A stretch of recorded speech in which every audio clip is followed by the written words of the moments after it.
Good afternoon, everyone, and welcome to the full Cabinet meeting. I'm Councillor Susie Horton. I'm the Deputy Leader of the City Council, and I'll be chairing this meeting today. Please be assured that we've put appropriate cleansing and social distancing measures in place to ensure that this meeting is undertaken in a COVID-secure manner. Public seating has been made available. Can I please ask members and officers to remain seated throughout the duration of the meeting? Unless you've done your bit, in which case we'll allow you to leave.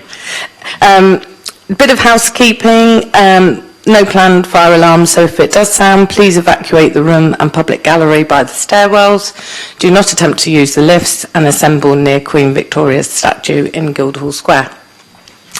In order to comply with the Guildhall Trust's fire marshal regulations, anyone who signed in at reception should sign out when leaving the building, please.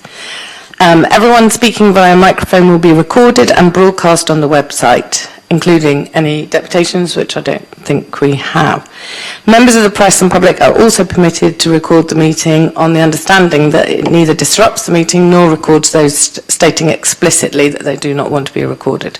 And please can everyone use the microphones and remember to switch them off when they have finished speaking. We've all read the reports, so officers, please just highlight any developments that have occurred since publication. You may highlight the key points for clarity.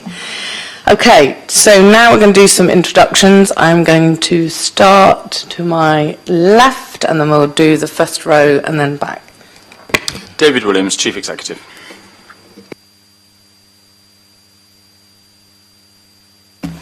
Chris Ward, Director of Finance. Anna Martin, Democratic Services. Helen Dickerson, Deputy Monitoring Officer. Chris Atwell, Cabinet Member for Communities and Central Services. Councillor Steve Pitt, Cabinet Member for Culture, Leisure, Economic Development. Matthew Willington, Cabinet Member for Health, Wellbeing and Social Care. Councillor Jason Zackley, Cabinet Member for Communities, Safety in the Community, Yeah, I'm Councillor Lee Hunt, and I'm the Cabinet Member for Planning Policy and City Development, but I also help look after, with Jason, Nelson Ward, which covers Stamshaw, Tipner, Buckland and North End. And Mile End. I'm Darren Sanders, I'm the Cabinet Member for Housing and Preventing Homelessness. Lynn Stagg, Cabinet Member for Traffic and Transportation. Kimberly Barrett, Cabinet Member for Climate Change and the Environment. James Hill, Director of Housing, Neighbourhood and Building Services. Sylvia Macy, I work for Hampshire and Isle of Wight ICB, which is the NHS, I'm sure you know. Steve McInnes, Acting Deputy Director of Primary Care for the Hampshire and Isle of Wight Integrated Care Board. Phil Bentley, Head of Estate Services. Adrian Rosier, Service Manager for Parks and Open Spaces. Ian Maguire, Assistant Director for Planning and Economic Growth. Tristan Samuels, Director of Regeneration.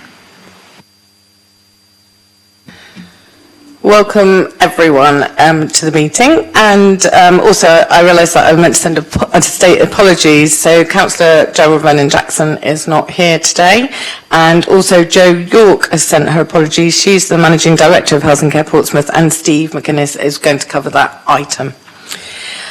So the next item is anyone who has any declaration of interest in any of the items on the agenda. Yeah, I should declare that I am a board member of the Integrated Care Board, the ICB. Thank you. Can't see anyone else. Okay, so item 3 is a record of the previous decision meeting, which was on the 21st of June. For those people who are here, do we think that it is an accurate record of that meeting? Yeah, agreed. Thank you very much. So, on to the item 4, which is a GP provision in Portsmouth.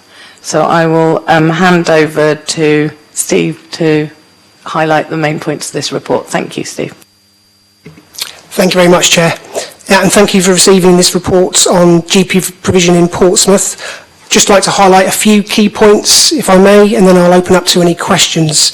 I think, first of all, I would just like to take the opportunity to place on record my thanks and acknowledgement to all the GPs in Portsmouth for all the work they've done on the COVID vaccination programme and beyond, and I would extend that to the nurses, healthcare assistants and the various other clinical roles as well, and of course not forgetting the non-clinical teams, including receptionists as well. I think it's been really important work they've done over the last couple of years in particular.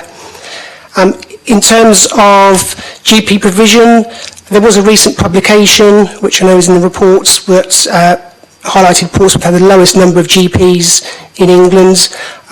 There was a fairly big caveat that you could apply to that because there were lots of towns and cities in the country that their figures would have been subsumed within larger ICS organisations.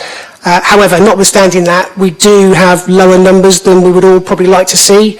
And I'm really pleased that Portsmouth City Council is arranging a GP summit on the 4th of August, bringing various stakeholders together to discuss this further. So I think that would be really useful.